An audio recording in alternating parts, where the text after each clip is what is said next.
नमस्कार, जय माता दी। फाइनली राजस्थान बोर्ड कक्षा 12 के सभी विषयों के जो मॉडल पेपर हैं बोर्ड परीक्षा 2026 के लिए वो फाइनली जारी कर दिए गए हैं। इस वीडियो के अंदर मैं आपको राजस्थान बोर्ड कक्षा 12 भूगोल जियोग्राफी का जो मॉडल पेपर है, कंप्लीट मॉडल पेपर है, हल सहित इस वीडियो के अंदर देने वाला हूं, तो वीडियो को आपको कंप्लीट देखना है। इससे पहले मैंने राजस्थान बोर्ड कक्षा 12 हिंदी का कंप्लीट मॉडल पेपर हल सहित मैंने अपलोड कर दिया है। अगर अभी तक आपने उस वीडियो को नहीं देखा है तो उस वीडियो का लिंक आपको डिस्क्रिप्शन में मिल जाएगा। तो इस वीडियो के अंदर राजस्थान बोर्ड कक्षा 12 भूगोल जियोग्राफी का कंप्लीट मॉडल पेपर आपको उत्तर सहित मिलने वाला है। तो वीडियो को आपको कहीं पर भी स्किप नहीं करना है, वीडियो को आपको कंप्लीट देखना है। तो उच्च माध्यमिक परीक्षा 2025-26 सीनियर सेकेंडरी एग्जामिनेशन 2025-26 का ये नमूना प्रश्न पत्र है, मॉडल पेपर है, भूगोल का मॉडल पेपर है, आपके जियोग्राफी का मॉडल पेपर है और कंप्लीट मॉडल पेपर आपको हल सहित मिलने वाला है। तो समय है, जो टाइम है वो आपको 3 घंटे 15 मिनट दिए गए हैं। तो 3 घंटे 15 मिनट में जियोग्राफी भूगोल का ये कंप्लीट मॉडल पेपर आपको अच्छे से तैयार करना है। पूर्णांक आप देख सकते हैं 56 नंबर का पेपर है वो आपके होने वाला है। और उसके बाद में परीक्षार्थियों के लिए सामान्य निर्देश आपको दिए गए हैं कि परीक्षार्थी सर्वप्रथम अपने प्रश्न पत्र पर नामांक रोल नंबर लिखें। और दूसरा निर्देश दिया गया है कि सभी प्रश्न हल करने अनिवार्य हैं। और तीसरा निर्देश दिया गया है कि प्रत्येक प्रश्न का उत्तर दी गई उत्तर पुस्तिका में लिखें। और 4 नंबर निर्देश दिया गया है कि जिन प्रश्नों में आंतरिक खंड हैं उन सभी के उत्तर एक साथ में लिखें। और 5वां निर्देश आपको दिया गया है कि प्रश्न का उत्तर लिखने से पूर्व प्रश्न का क्रमांक अवश्य लिखें। और यहाँ पर देखिए प्रश्न क्रमांक 14 से 20 में आंतरिक विकल्प हैं। तो सारे निर्देश आपको अच्छे से पढ़ने हैं और इन सभी निर्देश को आपको फॉलो करना है। तो सबसे पहले आप देख सकते हैं पेपर के अंदर मॉडल पेपर में आपको खंड ए दिया गया है, सेक्शन ए आपको दिया गया है। और सेक्शन ए के अंदर इसमें पहला क्वेश्चन है आपके बहुविकल्पी प्रश्न है। आपके 1 से 18 तक के जो प्रश्न है वो आपके मल्टीपल चॉइस प्रश्न है। और प्रत्येक प्रश्न आपके यहाँ पर आधे आधे नंबर का है। निम्नलिखित प्रश्नों के उत्तर का सही विकल्प चयन कर उत्तर है वो आपको उत्तर पुस्तिका में लिखना है। तो यहाँ पर पहला प्रश्न आप देख सकते हैं कि मानव भूगोल अस्थिर पृथ्वी और क्रियाशील मानव के बीच परिवर्तनशील संबंधों का अध्ययन है। मानव भूगोल की यह परिभाषा देने वाले हैं। तो ए ऑप्शन में है ब्लास, बी ऑप्शन में आपके रिचटोफेन और सी ऑप्शन में है आपके रेटजेल और द ऑप्शन में है आपके सैंपल। तो इसका सही उत्तर क्या होगा? सैंपल होगा, यानी द ऑप्शन आपका करेक्ट होगा। उसके बाद में दूसरा प्रश्न आपको दे रखा है, आप इंग्लिश में भी देख सकते हैं, डी ऑप्शन आपका करेक्ट होगा। उसके बाद में देखिए नेक्स्ट है आपके दूसरा प्रश्न आपको दे रखा है कि निम्नलिखित में से आर्थिक भूगोल की शाखा नहीं है। तो आर्थिक भूगोल की शाखा नहीं है। ए ऑप्शन में दे रखा है आपके कृषि भूगोल, बी ऑप्शन में आपके संसाधन भूगोल, सी ऑप्शन में है आपके व्यवहारवादी भूगोल और द ऑप्शन में है आपके पर्यटन भूगोल। तो इसका सही उत्तर क्या होगा? आपके व्यवहारवादी भूगोल, यानी सी ऑप्शन है वो आपका करेक्ट आंसर होगा। उसके बाद में अगला क्वेश्चन है, तीसरा क्वेश्चन आपको दे रखा है सकल राष्ट्रीय प्रसन्नता GNH सूचकांक में प्रथम स्थान पर है। तो ए ऑप्शन में है श्रीलंका, बी ऑप्शन में है भारत, सी ऑप्शन में है भूटान और द ऑप्शन में है जापान। तो इसका सही उत्तर होगा आपके सी ऑप्शन, यानी भूटान आपका करेक्ट आंसर होगा। उसके बाद में अगला क्वेश्चन दे रखा है आपके क्वेश्चन नंबर 4 आपको दिया गया है कि जननांकीय संक्रमण सिद्धांत में अवस्थाएं हैं। तो यहाँ पर क्वेश्चन नंबर 4 आपको दिया गया है कि जननांकीय संक्रमण सिद्धांत है उसमें कितनी अवस्थाएं हैं। तो ए ऑप्शन में है 2, बी ऑप्शन में है 3, सी ऑप्शन में है 5 और द ऑप्शन में है 4। तो इसका सही उत्तर होगा आपके बी ऑप्शन, यानी 3। जननांकीय संक्रमण सिद्धांत है उसमें कितनी अवस्थाएं हैं? 3 अवस्थाएं हैं। तो इसमें बी ऑप्शन आपका सही होगा। उसके बाद में 5वां प्रश्न है आपके मानव विकास सूचकांक का अधिकतम स्तर है, स्कोर है वो कितना होता है। तो ए ऑप्शन में 0, बी ऑप्शन में 2, सी ऑप्शन में 1 और द ऑप्शन में 0.1। तो इसका सही उत्तर होगा आपके 1 होगा, यानी स ऑप्शन आपका क्या होगा, करेक्ट होगा। उसके बाद में अगला क्वेश्चन दे रखा है आपके, क्वेश्चन नंबर 6 है आपके कि चाय कॉफी कोको की कृषि है। तो चाय कॉफी कोको की कृषि है, तो ए ऑप्शन में मिश्रित कृषि, ब ऑप्शन में रोपण कृषि, स ऑप्शन में भूमध्य सागरीय कृषि और द ऑप्शन में डेयरी कृषि। तो इसका सही उत्तर होगा आपके ब ऑप्शन होगा, यानी रोपण कृषि। उसके बाद में अगला क्वेश्चन दे रखा है आपके, 7वां क्वेश्चन है आपके कैंटरबरी के मैदान स्थित है। तो ए ऑप्शन में न्यूजीलैंड, ब ऑप्शन में यूरेशिया में, स ऑप्शन है यहाँ पर अर्जेंटीना में और द ऑप्शन है ऑस्ट्रेलिया में। तो इसका सही उत्तर होगा आपके न्यूजीलैंड में, यानी ए ऑप्शन है वो आपका करेक्ट होगा। उसके बाद में अगला क्वेश्चन है आपके 8वां क्वेश्चन दे रखा है आपको कि तृतीयक क्रिया से संबंधित है। तो तृतीयक क्रिया से संबंधित है, ए ऑप्शन में किसान, ब ऑप्शन में मजदूर, स ऑप्शन में मछुआरा, द ऑप्शन में अध्यापक।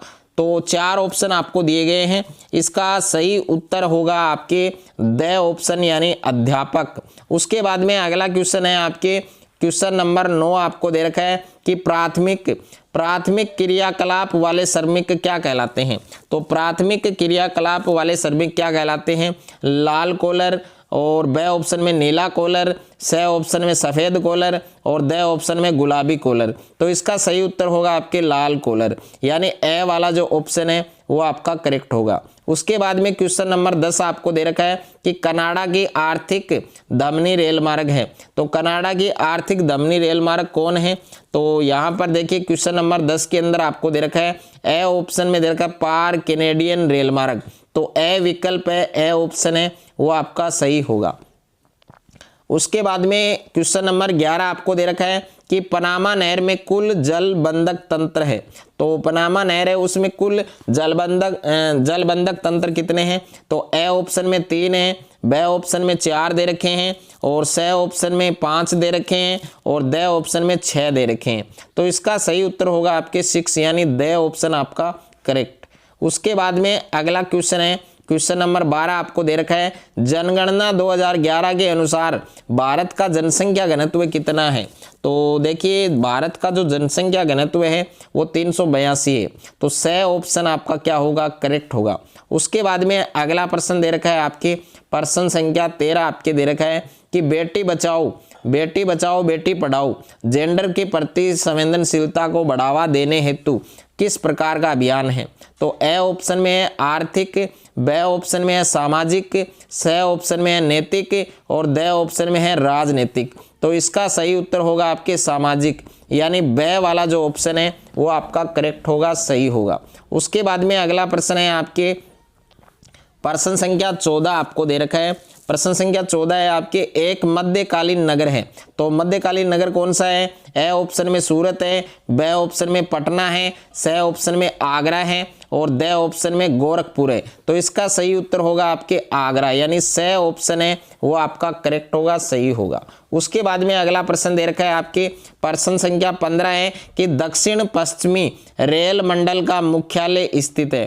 तो ए ऑप्शन में है जयपुर में, ब ऑप्शन है मुंबई में, स ऑप्शन है हुबली में और द ऑप्शन है गोरखपुर में। तो 15वां जो प्रश्न है उसका सही उत्तर होगा आपके हुबली में, यानी स ऑप्शन है वो आपका क्या होगा, करेक्ट होगा, सही होगा। उसके बाद में देखिए अगला क्वेश्चन है आपके, क्वेश्चन नंबर 16। क्वेश्चन नंबर 16 के अंदर आपको पूछा गया है, क्वेश्चन नंबर 16 के अंदर आपको पूछा गया है कि सदियां धुबरी विस्तार भारत का कौन सा राष्ट्रीय जलमार्ग है। तो ए ऑप्शन में है राजमार्ग 1, ब ऑप्शन में है राजमार्ग 2, स ऑप्शन में है राजमार्ग 3 और द ऑप्शन में है राजमार्ग 4। तो प्रश्न संख्या देखिए 16 के अंदर, प्रश्न संख्या 16 के अंदर आपका ब ऑप्शन करेक्ट होगा, राजमार्ग 2। ओके। उसके बाद में अगला क्वेश्चन दे रखा है आपके, लामा पशु पाले जाते हैं।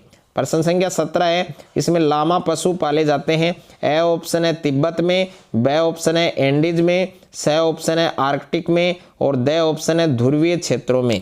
तो प्रश्न संख्या 17 का सही उत्तर होगा आपके एंडीज में, यानी ब ऑप्शन आपका करेक्ट होगा। उसके बाद में अगला प्रश्न है आपके, प्रश्न संख्या 18 आपको दे रखा है कि अम्ल वर्षा संबंधित है। तो ए ऑप्शन है जल प्रदूषण से, बी ऑप्शन है भूमि प्रदूषण से, सी ऑप्शन है वायु प्रदूषण से और डी ऑप्शन है ध्वनि प्रदूषण से। तो देखिए 4 ऑप्शन आपको दे रखे हैं, आपको बताना है कि जो एसिड रेन है, जो अम्ल वर्षा है वो किससे संबंधित है।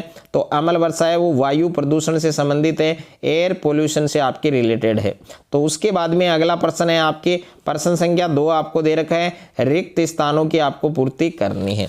तो यहाँ पर देखिए पहला प्रश्न दे रखा है कि मानव भूगोल मानव समाजों और धरातल के बीच संबंधों का अध्ययन है। तो पहला जो रिक्त स्थान है इसमें आपको क्या लिखना है, संश्लेषित लिखना है। पहले रिक्त स्थान में आपको क्या लिखना है बच्चों, संश्लेषित आपको लिखना है और नाम है वो सही लिखना है आपको, वरना आपके मार्क्स हैं वो कट सकते हैं। तो पहले रिक्त स्थान में आपको संश्लेषित लिखना है। उसके बाद में दूसरा दे रखा है कि प्रवासी जो किसी नए स्थान पर जाते हैं कहलाते हैं। तो दूसरे में आएगा आपके अप्रवासी, दूसरे में क्या आएगा बच्चों, अप्रवासी, अप्रवासी। ओके, इसमें अप्रवासी आपको लिखना है। उसके बाद में देखिए तीसरा आपको दे रखा है यहाँ पर कि मानव विकास का विचार भी समता, उत्पादकता और सशक्तिकरण की संकल्पनाओं पर आश्रित है। तो तीसरे रिक्त स्थान में आएगा आपके सतत पोषणीयता। तीसरे रिक्त स्थान में आपको क्या लिखना है, सतत लिखना है और उसके बाद में आएगा पोषणीयता। उसके बाद में क्या आएगा बच्चों, पोषणीयता, सतत पोषणीयता, ये आपको तीसरे रिक्त स्थान में लिखना है। उसके बाद में देखिए 4 नंबर दे रखा है आपके कि विकास का अर्थ परिवर्तन से। तो विकास का अर्थ किस प्रकार के परिवर्तन से है, गुणात्मक। तो इसमें आपको क्या लिखना है, गुणात्मक आपको लिखना है। उसके बाद में अगला दे रखा है आपके प्रश्न संख्या 5 आपको दिया गया है कि कॉफ़ी के बागान जिन्हें क्या कहा जाता है, कॉफ़ी के बागानों को क्या कहा जाता है बच्चों, फेजेंडा कहा जाता है। तो इसमें आपको क्या लिखना है, फेजेंडा लिखना है। इसमें आपको क्या लिखना है, फेजेंडा। उसके बाद में देखिए छठा प्रश्न है कि जन अयस्क धरातल के नीचे गहराई में होता है तब खनन विधि का प्रयोग किया जाता है। तो इसमें आएगा आपके भूमिगत। इसमें क्या आएगा बच्चों, भूमिगत। ये भूमिगत आपको लिखना है, इसमें क्या लिखना है, भूमिगत। उसके बाद में देखिए प्रश्न संख्या 7 आपको दिया गया है कि रिक्त स्थान के बाद आधुनिक उद्योगों पर आधारित नगरों का जन्म हुआ है। तो इसमें आएगा औद्योगिक क्रांति, यानी इस रिक्त स्थान में आपको क्या लिखना है, औद्योगिक क्रांति लिखना है। क्या लिखना है बच्चों, औद्योगिक क्रांति, यानी 7 नंबर जो रिक्त स्थान है उसमें औद्योगिक क्रांति आएगा। उसके बाद में 8 नंबर है 20वीं शताब्दी के दौरान नगरीय जनसंख्या गुना बढ़ी है। तो इसमें आप 10 भी लिख सकते हैं या फिर 11 भी लिख सकते हैं, 10 या 11 दोनों सही हैं। उसके बाद में अगला प्रश्न है आपके प्रश्न संख्या 9 कि स्मार्ट सिटी मिशन का जो उद्देश्य है वो किसको बढ़ावा देना है। तो इसमें आप लिख सकते हैं बेहतर जीवन स्तर या फिर स्वच्छ और टिकाऊ वातावरण लिख सकते हैं या आर्थिक विकास लिख सकते हैं। तो सबसे बेस्ट है इसमें आपको आर्थिक विकास लिखना है, ये आप याद भी कर सकते हैं, इजी आपके आर्थिक विकास। उसके बाद में देखिए अगला है आपके 10 नंबर भारतीय राष्ट्रीय महामार्ग प्राधिकरण NHAI का प्रचालन है वो हुआ था, तो किस में हुआ था, 1995 में। तो इस रिक्त स्थान में आपको सन लिखना है 1995। उसके बाद में देखिए अगला क्वेश्चन है आपके अति लघुतरात्मक प्रश्न दे रखे हैं आपको, निम्न प्रश्नों के उत्तर एक शब्द में या एक पंक्ति में आपको देने हैं। तो यहाँ पर देखिए पहला प्रश्न पूछा गया है आपको कि जनसंख्या परिवर्तन के 3 घटक कौन कौन से हैं। तो जनसंख्या परिवर्तन के 3 घटक हैं, एक तो आपके जन्म दर है, दूसरा आपके मृत्यु दर है, तीसरा आपके प्रवास है। उसका बाद में दूसरा प्रश्न है कल्याण उपागम समझाइए। तो इसमें कल्याण उपागम को आपको समझाना है। तीसरा प्रश्न है आपके ट्रक कृषि को स्पष्ट कीजिए। 4 नंबर है आपके स्वच्छंद उद्योग से क्या तात्पर्य है।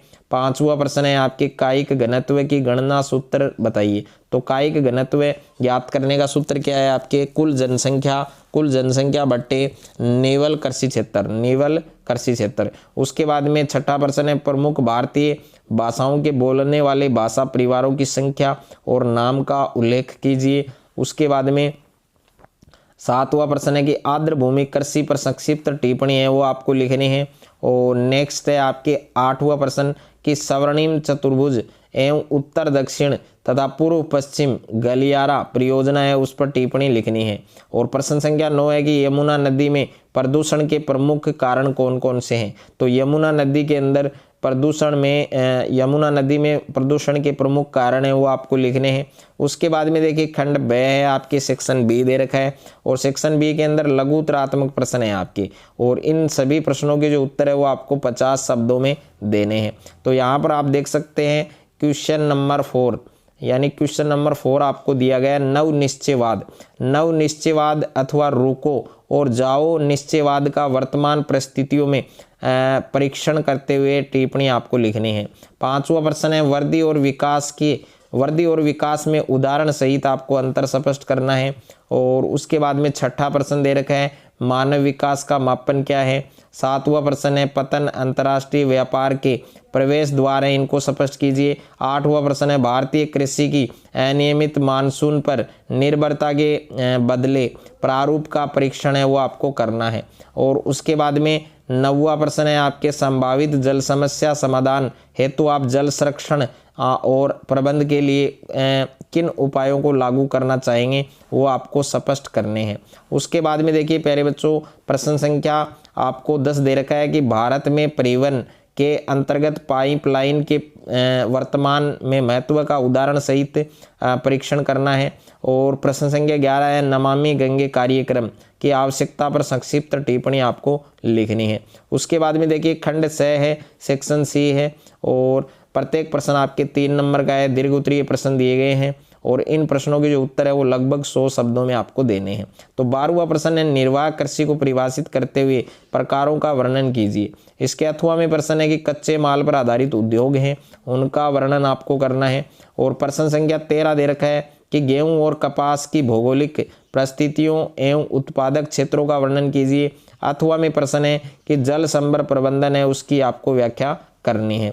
उसके बाद में प्रश्न संख्या 14 है सतत पोषणीय विकास को परिभाषित करते हुए इसको बढ़ावा देने वाले उपायों का समीक्षात्मक वर्णन कीजिए।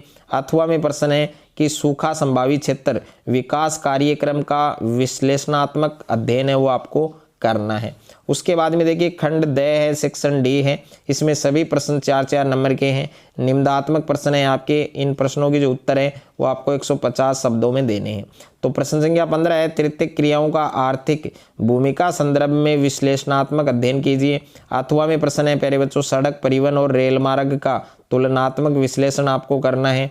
और उसके बाद में प्रश्न संख्या 16 दिया गया है अपरंपरागत ऊर्जा स्रोतों का रचनात्मक विश्लेषण कीजिए। और अथवा में प्रश्न है भारत में खनिजों के प्रमुख संकेंद्रण खनिज पट्टियों का वर्णन आपको करना है। और प्रश्न संख्या 17 आपको दिया गया है कि दिए गए विश्व के मानचित्र में निम्नलिखित को अंकित कीजिए, जिसमें मेलबोर्न है, मास्को है, केप टाउन है और वैंकूवर है। उसके बाद में 18वां प्रश्न है दिए गए भारत के मानचित्र में निम्नलिखित को अंकित कीजिए, जिसमें कोच्चि दे रखा है, मथुरा दे रखा है, बोकारो है, भीलवाड़ा है। तो इन सभी को आपको अंकित करना है। और पूरा मॉडल पेपर इस वीडियो के अंदर आपको दिया गया है, बताया गया है। तो पूरा मॉडल पेपर आपको अच्छे से तैयार करना है।